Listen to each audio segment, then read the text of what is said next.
In this podcast episode, I'm going to tell you about what it's been like to hire a fitness YouTuber that I followed for many, many years.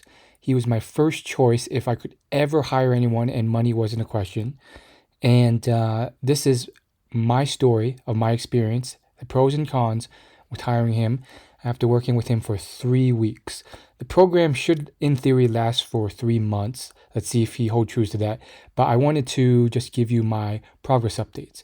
What's interesting about this update is I've actually been doing updates from the very beginning of my journey across different content platforms. So I did my first few updates and status on YouTube. Those videos didn't perform well, so then I transitioned to my blog and just wrote very detailed articles about my experiences there. So that was in the week before, the week starting, second week, and then this is the third week, and now I want to experiment with transitioning my report to podcasts. Now, some of you may be like, well, that's not going to work. There's different audiences for each platform. They're not going to follow along. And maybe you're right. However, it's fun for me. I want to test this out. I can't think of anyone else who's done it. Maybe it will incentivize some people to jump across platforms and listen to my content or other platforms. Maybe it won't. Maybe they'll just stick to one platform. Regardless, I think even if you just read one post, you get the general gist of how I'm feeling. So, yeah, what I ended up doing after a lot of pondering and thinking was I realized, I'm not getting any younger. Uh, his coaching programs not getting any cheaper. And while it was a stretch, I felt like it was time to invest in this program. So I went ahead and invested in the program. I believe it cost around 600 to 700, which is definitely a drop in the bucket. However, it's not an excessive drop. I mean, I know people who are just working average jobs and average wages, spending thousands on a vacation every year. So I felt that was a worthwhile investment. And here's how it went. So the first 2 weeks, you can check out the summary on my blog. I think that has the most up to date response. That's at dreamlifelab.org. That's dreamlifelab.org. And I would say most of those points hold true. So essentially, what I found was that it wasn't as interactive as I thought. I expected there to be Zoom live coaching and some interaction with the coach. Turns out, I find out that it's just text messages. You get access to his WhatsApp, and then you get like a workout plan, and then you get prescribed macros every week. And then you can ask him questions and then he'll answer. But he won't show his face. He won't talk to you. He won't get on a phone call. He'll just text back. And then you can tell by his workout plans and his uh, text messages. The grammar's not great. It's just like, all lowercase. However, this guy is really cool. His name is Matt Keto. He's Goku Flex on YouTube. He has a large social media following, and I've been following him for years and years because he loves anime. He's Asian. I'm Asian too, and there's not a lot of very muscular Asian people, and he has like competition body level physique. Uh, he's like essentially a bodybuilder, and he loves what he does. He has a very positive attitude, and he's found a niche where he mixes his love for anime with bodybuilding, and he like plays on those themes. So I've been following him for years and years. A huge fan of his work, um, and I would say that's the main con. I mean, I hate to say it. I wish I could say just good things about him. However, I mean, I think that's if I had to give an honest review, that's the first thing that comes to mind. The window to talking to them is very less. So you lose a lot of that human touch. You lose real interaction. And he does not dive deep into your psychology, your habit formation, none of that. My interactions with him so far is just like, you just got to stick to it. I mentioned, because I'm very much in personal development, so I know how much psychology and identity and your beliefs can affect your habits. And so I bring this up to him and I tell him like my psychology and beliefs, and it just like doesn't really register for him. I tell him like, I used to do CrossFit because it was much better for my mental health to uh, just, be social. People are more social there. At a commercial gym, there's just headphones on, and he'll give like these very quick responses, and you could tell he probably has like very little free time, or maybe a ton of clients. That's why he's doing it this way. And he'll give this like quick response. I'll just be social at the gym, and then I'll bring it up again. Well, that doesn't. I'll try. It doesn't really work that way. It's there's people aren't really that social at a commercial gym, and he'll miss the message uh, sometimes too, because I'll send it, but then he doesn't respond, so I'll send like another one a day or two later, and then he'll just like respond to one of them. So I hate to be mean about it. No one likes criticism. I mean, if he listens to this, I'm sure he's not going to respond nicely. I wish you did, because I think it's important to receive criticism or feedback to grow as a business. And it's not really even criticism. It's just, I am a customer who invested in this. This is what I'm getting. So I don't want to rag on that, because the interesting part is I still think it's worth it. You might find that like shocking. You might be like, wait, so you don't want a refund? You still think it's worth it despite all of that? Oh yeah, and I haven't even gone to the details about the cons of that. Like uh, at the start of my third week, towards the end of my second week, he more or less told me to stop messaging him that much. And I messaged him like once a day, maybe once every other day. And it was usually like a quick question, like, hey, is it okay if I did more workouts today than another day? And he basically told me like, you're messaging too much. Save your messages for, your weekly check-in, and you're like a lot of these people who overanalyze and then give up. And so, to be fair, I'm like, okay, yeah, you're right. I am someone who's sometimes overthinks things, so that's true. But yeah, I'm not going to give up. I'm not one of those people. And that's right. I made it to the third week. I haven't given up. I probably will make it the whole workout. I know myself. I persevered through a lot of things. As you've seen, if you've been following my blog, I mean, I put out thousands of YouTube videos and still do that, even though like I haven't really hit or like really made it on there yet or gotten lots of views. So, point being, there's a lot of things I don't like about the program. He's clearly, and he's kind of like holding it close to his chest. So he, I even asked him once, hey, could I at least hear your voice so I know it's not like some dude in India you're farming this out to? Then I get a bunch of deleted messages back from him, as if he sent something and then deleted it. Because in WhatsApp, you can delete a message. And so but it still shows that you deleted the message. So he redacted something he said. And then he says something like, I can't hear your audio message where you asked me that. Just type it out. Which is funny because I played back the audio message. It works. It's crystal clear. And I ask him in the audio message and in a text message right after.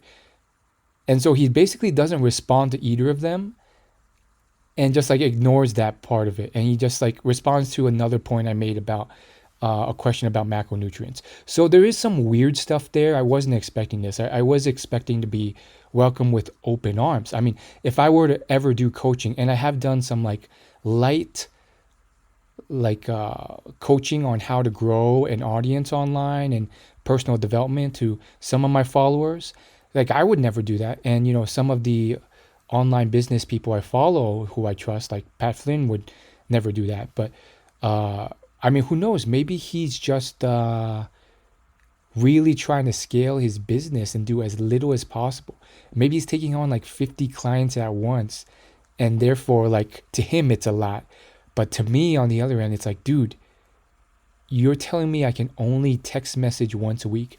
Anyhow, the point is not to rag too much on the cons, but I wanted to get that out to give you the full transparency of it. So the point being, despite all this, I still think it's worth it. Would I do it again? No. Would I recommend you do it for that much? No. I would recommend you finding someone cheaper who will actually interact with you. Maybe even coach you live while you're working out. I don't think I would need that, but I mean, at least a weekly virtual check-in would have been nice. That would have been really motivating and so forth. But no, he's not willing to do it, because if I had to guess, he's trying to get as much money as possible while doing the least, even if it means losing the personal qualitative touch. So, he's probably text messaging like 100 people at once. So point being, it's still worth it to me, because even though I was bamboozled a bit, I had tried to figure it out on my own for years and years. I think the first time I picked up a dumbbell was 15 years ago. So it's been a long time since I've tried. I bought ebooks, I bought programs, digital programs, kind of do-it-yourself programs. And, I've also seen the kind of budget coaching, at Planet Fitness and other places, they'll have coaching. And then arguably, I've had a somewhat premium gym membership with CrossFit, because they charge around $200 a month. And I did that for 5 years. So when you look at it that way, I mean, sure, I don't know if this coaching was worth it in the monetary sense, but when you look at the grand scheme of things, that's like 3 months of CrossFit. And so with CrossFit, it's, you're paying just as much as any luxury gym like Equinox or Lifetime Fitness, which I've also tried. At the same time, I did it for the social aspect, the mental health, the community, and you also get group coaching. So every class, there's at least one coach, usually only one, but maybe there's an assistant coach there, and they will interact with you. They will correct your form and technique. And so you have that. Sure, a lot of them are not that experienced, maybe one or 2 years into CrossFit, but I was at the gym for 5 years, so I went to classes like 4 or 5 days a week. So yeah, I would still bump into many experienced CrossFit coaches, people who did competitions, who would give me feedback. And through all of that, I essentially got a lot of coaching and feedback from good people on form, technique, sometimes nutrition if I brought it up, health, sleep, movement. And so you get all that, but then you also get like the rinky dinky kind of like, you get a garage with like wooden boxes and sometimes used barbells, which is funny because you're paying just as much as a luxury gym, and you don't get the spa treatment, the herb infused saunas, none of that. It's just smelly weights and stuff. It's funny how they were able to do that to someone. But I did it because it was, I lived in a slower area, and it was really the main outlet out of everything I tried where you could be social, where there was some level of community there. So with all that being said, it's worth it because, I tried so many things on my own. Digital programs, I bought Jeff Nippard's program, a few of his ebooks. Some of you may know Jeff Nippard. He's a very famous fitness YouTuber. I did Scooby's workouts. I watched Athlean-X on YouTube a lot. Then I did CrossFit. They trained me a bunch, but I never really figured it out in the sense of gaining muscular size and aesthetics and physique. They told me all this stuff, and it wasn't working. And through just like the rigidity of the program, with him just saying, do this, hit these macros, follow it every week, and then he'll check in once a week, check all my logs on my weight, my macros, any workouts I miss. I don't miss a workout. It's really tough though, and we'll get into how tough it's been in a bit. But through just that, I've been able to learn a lot about maybe why that's not the case. So for one, I've mentioned this before in my articles, but CrossFit, their rep schemes are just not, and their workouts too, they're not well suited for muscular gain, with the exception of certain things like leg day. I mean, we do a ton of squats and deadlifts like almost every day, and cleans and snatches and stuff like that, and heavy reps. Usually, the rep ranges are usually 1 to 3 reps, sometimes 3 to 5, sometimes like 2 or 3. Maybe you'll see 4 on occasion, and it's a lot of like Olympic weightlifting as the strength portion, and then you have this huge cardio session, high intensity interval training right after. And I found that format just for my physique, which is this like skinny physique. I went hard for 5 years. It did not work. You need more volume. And to get that, you need to hit 8 to 12 to 15 reps per set. And that's what this new regimen is doing that I was given. So with this new regimen of 8 to 15 reps, I mean, you just get a lot. If you do the math in terms of time efficiency, you just get a lot more volume. Volume is defined in the fitness community as your weight times your reps times your set. So basically the amount of force you move within the time period. And in terms of efficiency, you're just moving a lot more weight with a bodybuilding regimen. That's why the rep schemes are different. Sounds so obvious for anyone who's even intermediate or arguably even a beginner intermediate. However, I mean, in the real world, you just run into a lot of other factors and issues around that. My only goal was not to just stay fit. I mean, I think health and longevity soon became a goal as well. And then another factor was the fact that, like I said, it was starting to get kind of isolating, not as good for my mental health, just going to commercial gyms. And then on top of that, you have all this pressure or persuasion from coaches. The head coach, who had become a good friend of mine, he was constantly, I wouldn't say constantly, but often, when I would bring it up, he said, just stick to it. I got pretty jacked doing CrossFit, and he was. And so, I mean, maybe it works for him, but for me, it just was not working. I was, at one point, I was getting very frustrated. I was doing additional volume after class, and it was just very time consuming. But those were the days where I was super young. I was a young professional, didn't have much to do, a slower paced town. The town essentially, like, once it goes dark, like it's dead. So there really wasn't much to do. So why not spend the evening at the gym? So that's what I did, and it just never led to much muscular volume. Now you may be like, well, look at the CrossFit Games athletes. And I detailed this in detail on my YouTube video about the topic, but that's different. Those are the 1% of the 1% of the 1%. Those people are very jacked because to make it to the games, you have to be like in the not even 99th percentile. It's like the 99.9999 percentile. And those people have made it their job. I've seen the documentaries. I've seen them train. They literally spend 8 hours a day training.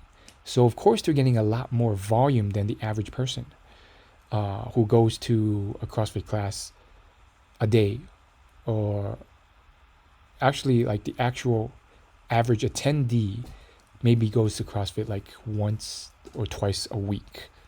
Trust me, I've been doing it for 5 years. Most people don't even show up as often as I do. So then the other part was nutrition. I learned a lot about nutrition, and the main thing was I wasn't getting nearly as enough protein in, arguably not enough carbs either, and I needed to reduce my fats too much. I was blessed to be able to eat whatever I wanted, which is a blessing and a curse, because I was eating way too much fats, and so it just wasn't really working out. I was staying skinny, but I was really skinny fat, and I wasn't getting enough protein to build either. I was getting a decent amount, and when I talked with my head coach at my CrossFit gym at the time. I think I was getting like 130, 140 grams, which wasn't bad because I weighed 150 per day. Now, with this new fitness coach, he suggested I started tracking myself leading up to the beginning of the program. And since I had a long time before the beginning, long story short, it got pushed back because I had other things I had to attend to first. I had probably like about a month worth of tracking before I started, which is like not typical of the average student. And what I found was I was only averaging about 100, 110 grams of protein on a typical day. And then my fats were 110, 100 grams, which was way too much. I mean, unless you want to get fat. So with this new program, and it's different for everyone, he prescribes custom macros for me, but I'm sure you can find a calculator online. I mean, a lot of this stuff, even the fitness program that I got, is not that unique. Some of the other stuff I found online is very similar, but it's for me, it's 275 carbs, 75 fat, and 160 protein. I weigh roughly around 160 right now. That's my consistent weight. So I have gained a little weight over time. I think it's mostly muscle, but I'd say a lot of that happened before this program started. And so the point being, I should, in theory, be adding in about 50 to 60 grams more protein a day than I was. And so I had to readjust my whole nutrition plan. This was another big hang up for me because while I try to reach out for ideas and thoughts on that, this coach was unhelpful. He would just say, search on YouTube, search on TikTok. There's a lot of ideas. I mean, dude, if I could do that anyway, why am I paying you? I mean, if you're just telling me, oh, just do things you would do for free, I mean, why would I pay you? So once again, another con to my review of his program. That said, I think the base of what it's doing to help me is enough. I mean, I need to figure out some way, and I think I'm doing that. I think I'm already starting to see some size gains, and I haven't actually started measuring with a measuring tape. I think I might start doing that just to be like scientific and make sure there's some gains. That said,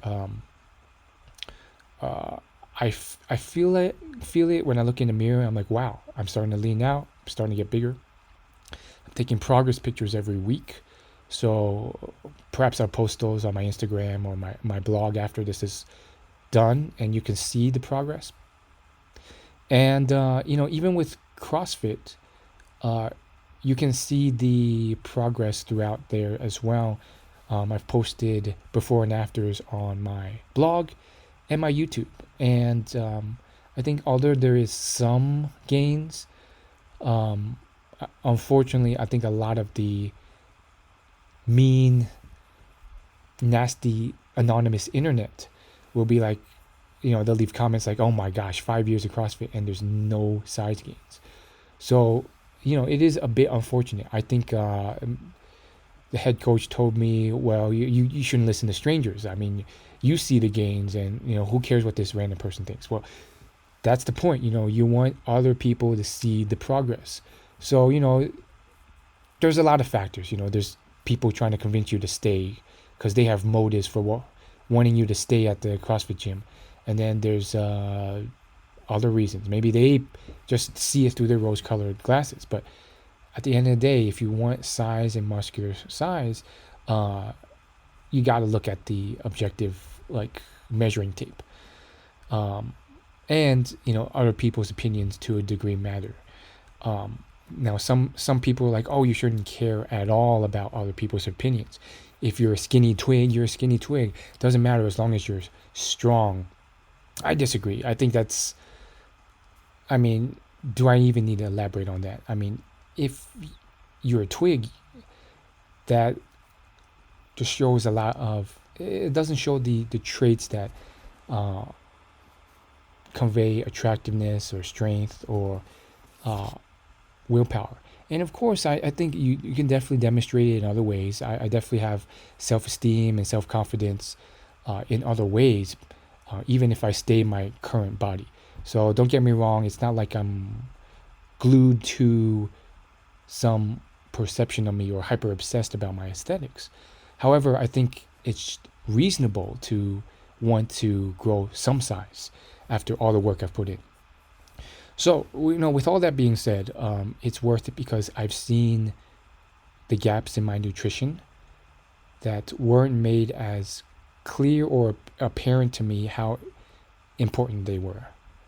Um, and then I see the gaps in my training that were also not as clear.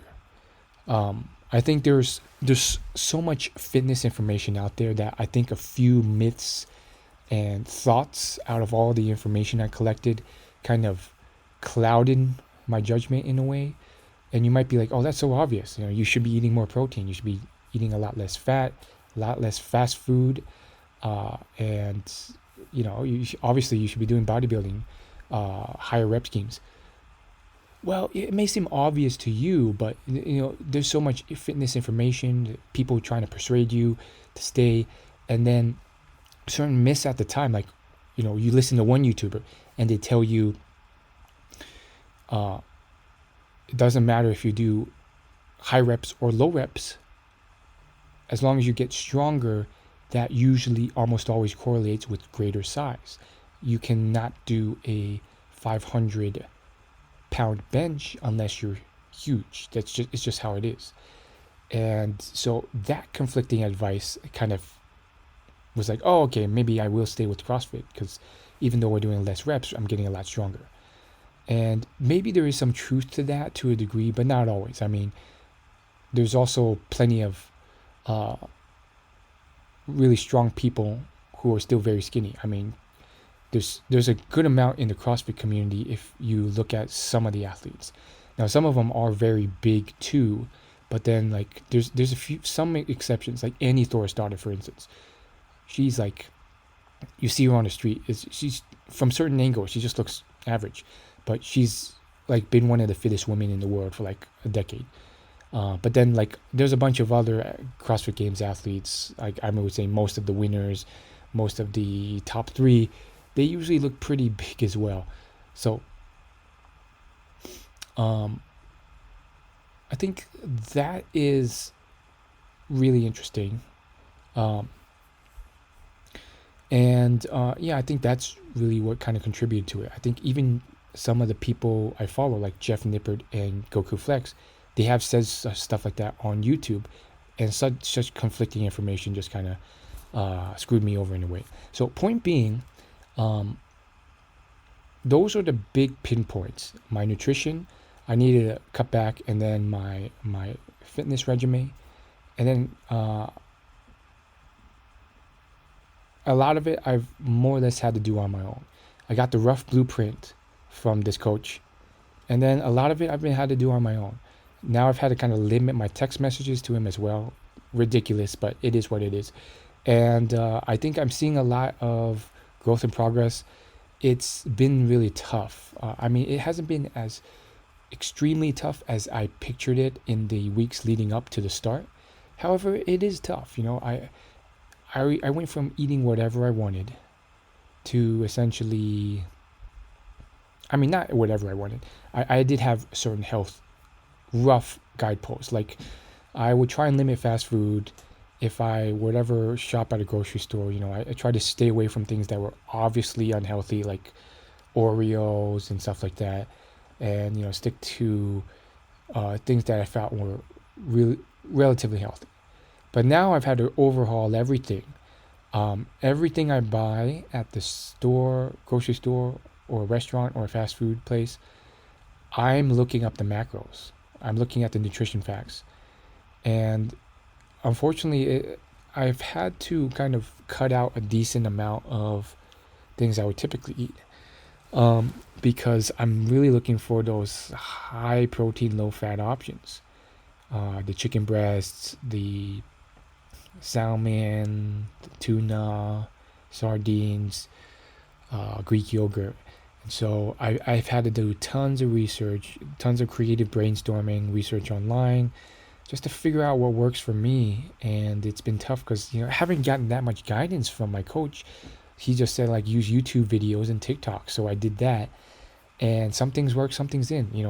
It's taken up a lot of time, free time, to cook, to create content for my online audience, like this podcast. It's taking away free time, most of my free time after work every day. It's after that, it's cooking, working out, and stretching, warming up. There's cardio sessions I've also have to attend to, and it's a lot, and then shopping for food as well, and then commute. So it's taking up a lot of time. I've gotten a respect for the people who can do it, who do this, because that the muscle they accrued took a lot of sacrifice. It's essentially like a part-time job. Now, what's made it easier is, one, it's not the end of the world. Like, there is still free time. So once I get back to home, I still have maybe an hour or two, maybe to relax, watch TV, and so forth. And then I have the whole weekend. So sure, maybe some of it still goes to working out, but I basically work on for 5 days and then off for 2 days. So I do have more or less the full weekend in theory to do what I want with. So there is still some flexibility. And on top of that is when I really thought about it, and when I was filming my YouTube video about this topic, I realized it wasn't too different from CrossFit, because after work I would go to CrossFit. Classes usually run an hour and 15 minutes to an hour 30 minutes if they go long. And so sometimes I would stay for 15 minutes after that to do some small talk. If not, usually I would just go home, shower, eat, sleep. And so regardless, that would still take up like 2 hours of my day. I would say the only difference then was I was more lax about nutrition. So I didn't care if I ate out or, heated up some frozen food or cook something. And as long as it was relatively healthy and tasted good, I was good. And usually it would not hit the ideal macro. So I wasn't getting enough protein, as I mentioned. Probably too much fat too. So in that vein, it was more efficient with the food and nutrition part. But you know what they say, 80% of gaining muscle and health and fitness happens in the kitchen. So that's a key part of it that I have to adjust for, and I will say I'm doing fairly well. It's kind of rocky, but I don't think there's been a day where I haven't hit my protein. Like I said, it's been tough though. I've had to be very creative. Every week is kind of tough in different ways. I think right now it's just about taking a day at a time, and then continuing to switch up the foods I eat so I don't get bored of them. Because, I think basically about like every week I just eat the same foods.